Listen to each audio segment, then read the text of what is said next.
छोटा सा एग्ज़ाम लेकर के, और इस एग्ज़ाम में जो भी टॉप 50 को हम सिलेक्ट करेंगे और टॉप 50 का जो भी लड़का या लड़की हमारे पास सिलेक्ट होगा उसको हम फ्री ऑफ कॉस्ट अगले एग्ज़ाम तक उनको तैयार करेंगे बिना पैसे लिए हुए। रख हौसला वो मंजर भी आएगा, रख हौसला वो मंजर भी आएगा, प्यासे के पास चलकर समंदर भी आएगा, थक कर मत बैठ ऐ मंजिल के मुसाफिर, मंजिल भी मिलेगा और मिलने का मजा भी आएगा।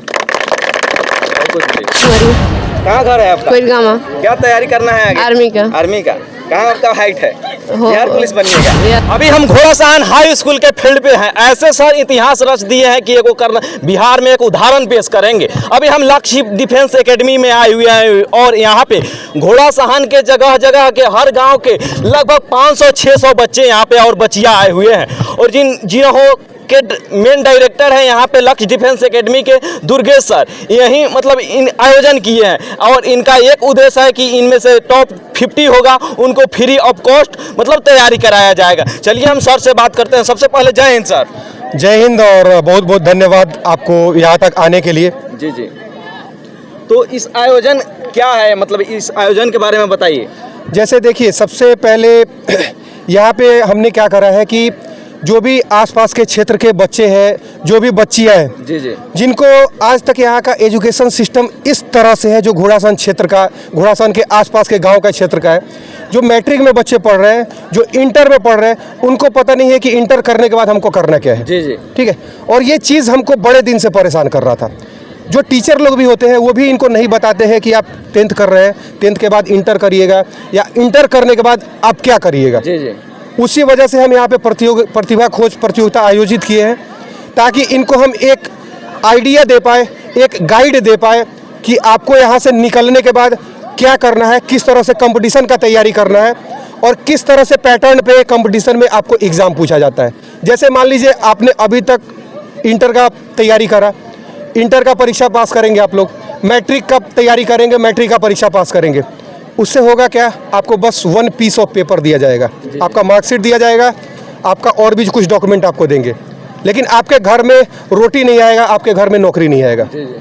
तो यही चीज़ इनको बताने के लिए कि कंपटीशन इस तरीके से होता है, इस तरीके से क्वेश्चन होता है, यहाँ पे इतना कम समय दिया जाता है और इस तरह से आपको तैयारी किया जाता है। जितने भी 700 बच्चे और बच्चियाँ यहाँ पे बैठे हैं, 90% बच्चों से हमने पूछने की कोशिश कर रहे हैं, एक को भी नहीं पता है कि कंपटीशन होता क्या है। तो कम से कम इनका एक छोटा सा एग्ज़ाम लेकर के, और इस एग्ज़ाम में जो भी टॉप 50 को हम सिलेक्ट करेंगे और टॉप 50 का जो भी लड़का या लड़की हमारे पास सिलेक्ट होगा उसको हम फ्री ऑफ कॉस्ट अगले एग्ज़ाम तक उनको तैयार करेंगे बिना पैसे लिए हुए। और जो भी बच्चे टॉप 50 के अलावा बच जाएंगे उनको निराश होने की ज़रूरत नहीं है, उनको भी हमारे तरफ से जितना हमसे हो पाएगा 50% कम कर उनको अपने एकेडमिक तैयारी करवाएंगे। आपके एकेडमी से एग्जाम हो रहा है, इससे अगर 50 बच्चे सिलेक्शन और बच्चियां सिलेक्शन होता है तो क्या उसको किस चीज़ का तैयारी कराइएगा, केवल डिफेंस लाइन का कि और दूसरा का? नहीं, बिल्कुल भी सिर्फ डिफेंस नहीं रहेगा। सबसे पहले तो बच्चे का हम रुझान जानने की कोशिश करेंगे। ऐसा नहीं है कि अगर बच्चे का रुझान है रेलवे में जाने का और ज़बरदस्ती हम पकड़ के उसको आर्मी में भेज रहे हैं। जी जी। सबसे पहले जो बच्चे सिलेक्ट होंगे या जो बच्चे एग्ज़ाम देने आए हैं, आराम से इनका क्लास, हमारा प्लान है कि 1 तारीख से शुरू करेंगे।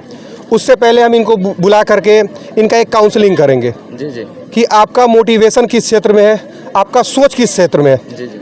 चूँकि हम जानते हैं कि डिफेंस में जाने के लिए आपका हाइट एक रिक्वायरमेंट है कि इतना हाइट होना चाहिए। अब छोटा बच्चा है और ज़बरदस्ती हम उसको बोले कि तुम आर्मी का तैयारी करो, नहीं हो सकता, तो ये भी पॉसिबल नहीं है। तो इसलिए उनको एक बार हम उनका काउंसलिंग करेंगे, उनका देख लेंगे। जिनका भी हाइट बढ़िया है उनको तैयार करेंगे हम डिफेंस के लिए, या उनका जो रुझान है उसके हिसाब से। जिनका हाइट कम है या जो अगर हाइट नहीं हो पा रहा है तो उनको हम रेलवे की तैयारी करवाएंगे, बिहार एसएससी की तैयारी करवाएंगे, या एयरफोर्स या नेवी की तैयारी करवाएंगे जिसका हाइट नहीं रिक्वायरमेंट होता है, हाइट कम की रिक्वायरमेंट होती है। इसके पीछे आपका क्या सोच आया सर कि ऐसे आयोजन कराएं आप? देखिए, बेसिकली थोड़ा सा हम बैक में जाना चाहेंगे, इसके पृष्ठभूमि में जाना चाहेंगे। चूँकि 2003 में मेरा मैट्रिक हुआ था और 2005 में मेरा इंटर हुआ है। इंटर करने के बाद मेरे मन के अंदर एक इच्छा था कि हमको करना क्या है, मतलब हम सोच नहीं पा रहे थे। जो हाल इन बच्चों का होगा वो हाल ही मेरा ही था उस समय। फिर बहुत ढूंढे, मोतिहारी तक हमने पता करने की कोशिश की और उससे ज़्यादा आर्थिक क्षमता मेरे घर वाले का नहीं था कि हम आपको पटना भेजें या आपको दिल्ली भेजें। तो बहुत मोतिहारी तक घोड़ासान के क्षेत्र में बहुत खोज करने के बाद, बहुत सर्च करने के बाद इस तरह का एकेडमी हमको मिला नहीं। और जब इस तरह का नहीं मिला तो बहुत परेशान होकर के फिर धीरे धीरे कहीं से पता चला कि सिवान वाले क्षेत्र में वहाँ पे कोई एक है जो कोचिंग चलाते हैं, और वहाँ पे लास्टली हम गए और जाकर के वहाँ पे तैयारी करें, और तब जाकर के बाद में मेरा सिलेक्शन हो पाया था। तभी से मेरे मन के अंदर था कि मान लीजिए हम तो कैसे भी करके पीछे आप लोग जी बोलिए, हम तो कैसे भी कर करके मान लीजिए हम वहाँ तक पहुँच गए, लेकिन हर लोगों का आर्थिक क्षमता उस तरह से नहीं होगा, पारिवारिक पृष्ठभूमि उस तरह से नहीं होगा। तो मान लीजिए जो बच्चा इंटर में काफ़ी बढ़िया कर रहा है, 80% लेके आ रहा है, 90% लेके आ रहा है, मैट्रिक में 80% लेके आ रहा है, 90% लेके आ रहा है, लेकिन उनका आर्थिक अभाव होने की वजह से या उनके गार्जियन के पास पैसे की उपलब्धता नहीं होने की वजह से उस बच्चे का तो करियर खराब हो गया। ठीक है, तो यही सोच मेरे में दिमाग में था कि जो प्रतिभाशाली छात्र है, जो प्रतिभा से परिपूर्ण छात्र और छात्राएं हैं, उसको उनका मौका देना चाहिए, उनका जिंदगी बर्बाद नहीं होना चाहिए। और इसी वजह से हमने अरेंज किया है कि एटलीस्ट जो 50 बच्चे पढ़ने वाले अच्छे सिलेक्ट होंगे उनके मेरे पास, उसको हम फ्री ऑफ कॉस्ट बिना पैसे के हम तैयारी करवाएं। और सर के पास पढ़िएगा तो सबसे पहले आपको जो अनुशासन होता है ना मिलेगा, क्योंकि जो डिफेंस लाइन में रहते हैं उनके कुछ हो या ना हो अनुशासन कुट कर भरा रहता है। जी बिल्कुल भी। देखिए, सबसे पहले डिफेंस में, फौज में एक कहावत है कि जितना रगड़ा उतना तगड़ा। जी मतलब ऐसे नहीं कि हम ढीला बन के खड़ा हो रहे हैं, ऐसे करके खड़ा हो रहे हैं, ऐसे नहीं होना है। यही वजह है कि अगर 5000 के भीड़ में अगर एक फौजी खड़ा होगा ना तो दूर से ही आपको दिखाई दे देगा कि वो फौजी है। ठीक है। और 15 साल डिफेंस में, नेवी में करने के बाद 2021 में रिटायरमेंट लेने के बाद मेरे मन के अंदर भी यही था कि अभी तो नहीं, लेकिन धीरे धीरे शुरुआत करके कम से कम अगले 5 या 10 साल में अगर एक बार नज़र उठा करके देखिएगा ना तो पूरे घोड़ासान क्षेत्र में ना मेरे एकेडमी से कम 200-500 बच्चे होंगे जो जाकर के ट्रेनिंग कर रहे होंगे या किसी क्षेत्र में जाकर के डिफेंस में या कहीं पे भी नौकरी कर रहे होंगे। इसके लिए ताली बजा दीजिए आप सर।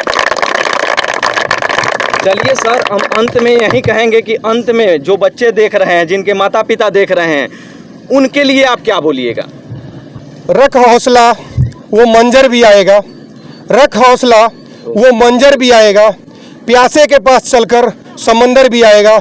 थक कर मत बैठ ऐ मंजिल के मुसाफिर, मंजिल भी मिलेगा और मिलने का मज़ा भी आएगा। बस धन्यवाद। चलिए, हमारे साथ बात किए, बहुत बहुत धन्यवाद सर। बहुत बहुत आपका भी धन्यवाद। लक्ष्य डिफेंस एकेडमी के सर हैं, घोड़ासान में एक नया कीर्तिमान रच दिए। और बिहार में ऐसे लाखों संस्था होंगे, नहीं कहेंगे, लेकिन उस सबसे ऊपर, मतलब कोई भी संस्था खुलता है तो उसमें पैसे होता है कि हम पैसे कमाना है। उन सबसे ऊपर उठकर सर से हम कितने बार मिले हुए, सर का विचार जानते हैं, काफ़ी उस सबसे ऊपर उठकर काम करने का कोशिश कर रहे हैं। और घोड़ासान के जितने भी युवा हैं, सर के साथ बेझिझक जुड़िए। जुड़ने से आपको हानि नहीं होगा, कुछ ना कुछ सीखिएगा और अपने लाइफ में आपका काम होगा। क्या सर कर रहे हैं? अच्छा कर रहे हैं ना? हाँ यार, कर रहे हैं। तेज बोलिए ना। हाँ, अच्छा कर रहे हैं। अच्छा लग रहा है? सर। अच्छा लग रहा है आपको? अच्छा लग रहा है। अच्छा लग रहा है? हाँ सर। अच्छा लग रहा है? अच्छा लग रहा है? अच्छा लग रहा है? हाँ सर, अच्छा लग रहा है। अच्छा लग रहा है। कहाँ से आए हैं आप लोग? अठवान से। कहाँ से आए हैं? कैसा कदम से? आप? अठवान से। आप कहाँ से आए? बिजवानी से। आप कहाँ बिजवानी से। आप कहाँ से? अच्छा लग रहा है ना? Yes sir. ऐसा कहीं देखे हैं? जी नहीं। अच्छा लग रहा है ना? जी। देखिए, यहाँ पे दिखाइएगा, यहाँ पे 400-500 युवा है। यही सब तो देश का भविष्य है। यही सब तो बदलेंगे, हम ही लोग तो बदलेंगे। तो हम लोग को आज हम लोग को प्रण लेना होगा और उत्साह है। हम ही लोग में तो एनर्जी है। एनर्जी को गलत चीज में, गलत एनर्जी का कभी ह्रास नहीं होता। हम लोग गलत चीज में रूपांतरण कर देते हैं। तो हम लोग मिलकर बदलेंगे, घोड़ासान को बदलेंगे और ढाका विधानसभा को बदलेंगे और बिहार को बदलेंगे। क्या बदलना है ना? जोर से बोलिए, जय हिंद। चलिए, हम अभी घोड़ासान फील्ड में, हाई स्कूल के फील्ड में थे और सर से बात की और युवाओं से बात की, काफी अच्छा लगा। जय हिंद। आप देख रहे थे क्रांति तक न्यूज शशिभूषण कुशवाहा के साथ। आपका राय क्या है कमेंट में जरूर दीजिएगा। अभी हम पूर्वी चंपारण जिला के घोड़ासान प्रखंड में हैं और ये घोड़ासान हाई स्कूल के फील्ड पे हैं और यहाँ पे लक्ष्य डिफेंस एकेडमी के तरफ से, दुर्गेश सर के तरफ से एक आयोजन किया जा रहा है, जिसमें लगभग यहाँ पे 500 बच्चा है, बचिया है और एक प्रतिभा खोज परीक्षा मतलब करा रहे हैं, जिसमें से 50 बच्चे या बच्चिया का सिलेक्शन करेंगे और फ्री ऑफ कॉस्ट आर्मी का मतलब वो तैयारी कराएंगे। आर्मी में विभिन्न डिफेंस मतलब तरीका से तैयारी कराएंगे और अलग अलग फील्ड में जितने भी कॉम्पिटिटिव एग्जाम है उसको जिस लायक जो बच्चे या बच्चिया होगी उस लायक तैयारी कराएंगे। चलिए, यहाँ पे ये सब घोड़ासान के ही है ना आप सब कोई, यहाँ पे आए हुए लड़कियाँ सब इन सब से बात कर रहे हैं कि क्या आयोजन हुआ है, अच्छा हुआ है, बुरा। अच्छा लग रहा है ना? जी अभी एग्जाम देने आए हैं? जी। क्या नाम हुआ आपका? रानी कुमारी। कहाँ से आए हुए हैं? कठमुगान से। कहाँ से आए हुए हैं आप? कठमुगान से। अच्छा लग रहा है ना? Yes sir. अच्छा लग रहा है? जी। कौन क्लास में पढ़ते हैं आप? 10th class. 10th क्लास में पढ़ते जी। हैं। इस साल एग्जाम देने वाले। अच्छा एग्जाम तैयारी चल रहा है ना? जी। क्या नाम हुआ आपका? कुमकुम कुमारी। एग्जाम देने आए हैं? जी। चलिए अच्छा। आपका क्या नाम हुआ? प्रज्ञा कुमारी। आप सबको अच्छा लग रहा है ना? आपका क्या नाम हुआ? संजू कुमारी। अच्छा लग रहा है? जी। ऐसे आयोजन कभी सुने थे? नहीं। अच्छा लग रहा है ना? जी। क्या नाम हुआ आपका? चांदनी कुमारी। अच्छा लग रहा है ना? कहाँ से आए हुए हैं? घोड़ासान से। कहाँ से हैं आप? गोरासान। कहाँ से आए हुए हैं? कठमुगान से। अच्छा लग रहा है ना? जी। कहाँ से आए हुए हैं आप? गोरासान। कहाँ से आए हुए हैं? घोड़ासान। सब अच्छा लग रहा है ना? Yes, ऐसे sir. आयोजन कभी हुआ था? नहीं। अच्छा लग रहा है ना आप लोगों को? अच्छा लग रहा है? हाँ। क्या नाम हुआ आपका? सोनी कुमारी। क्या नाम हुआ आपका? निस्मा कौन कुमारी। क्लास में पढ़ते हैं आप? 10th। क्या आगे क्या बनना है आपको? खाना बनाना है? क्या बनना है आगे आपको? आर्मी में थे। आर्मी बनना है। चलिए आगे बन। क्या बनना है आपको? क्या बनना है आपको? आर्मी बनना है। क्या नाम है आपका? तरन्नुम। क्या नाम है आपका? बिंदु कुमारी। कहाँ घर है आपका? कोइलगामा। क्या तैयारी करना है आगे? आर्मी का। आर्मी का। कहाँ आपका हाइट है? बिहार पुलिस बनिएगा। आपका क्या नाम है? मेनका। आपका क्या नाम है? मुस्कान कुमारी। आपका क्या नाम है? रोशनी कुमारी। घर कहाँ है आपका? कोइलगामा। कोई कहा हुआ। आपका क्या नाम है? श्रेया कुमारी। आपका क्या नाम है? सलोनी कुमारी। कौन क्लास में पढ़ते हैं? 9th। ऑलरेडी यहाँ पे जितने कोई है 9th 10th का है ही है, मतलब 9th 10th का ही है। चलिए बहुत अच्छा लगा। यहाँ पे लड़कियाँ ये भी कभी कम नहीं है। बस आप लोग एक ध्यान रखिएगा, अगर लाइफ में अपना मर्यादा का ध्यान रखिएगा ना तो किसी से डरने की कोई ज़रूरत नहीं है। लेकिन अपना मर्यादा भूलिएगा तो आपको डरना ही पड़ेगा, क्योंकि हम लोग जिस समाज में जीते हैं उसमें काफ़ी परेशानियां होता है। तो आप ये कहते हैं कि हमको कोई दूसरे कोई बचाए, अपना सुरक्षा आपको स्वयं करना होगा। हम लोग खुद अपने से गलती करते हैं और फंस जाते हैं। हम लोग को आगे बढ़ना है, हम लोग खुद अपने पैर में मतलब होता है ना कुल्हाड़ी मार लेते हैं। अगर आप अच्छा रहिएगा तो आपको माता पिता खूब हेल्प करेंगे। क्या कि हम लोग भी वैसा ही गांव से बिलोंग करते हैं, सिंपल फैमिली से, जिस तरह आप लोग बिलोंग करते हैं उसी तरह बिलोंग करते हैं। और देखिए यहाँ पे लड़कियाँ लोग हैं और यहाँ बात किए बहुत अच्छा लगा। चलिए आप लोग एक बार जय हिंद कस कर बोलिए कि एकदम घोड़ासान गूंज जाए। कोई अगर बोलिए जय हिंद कस के बोलिए ना, कस के।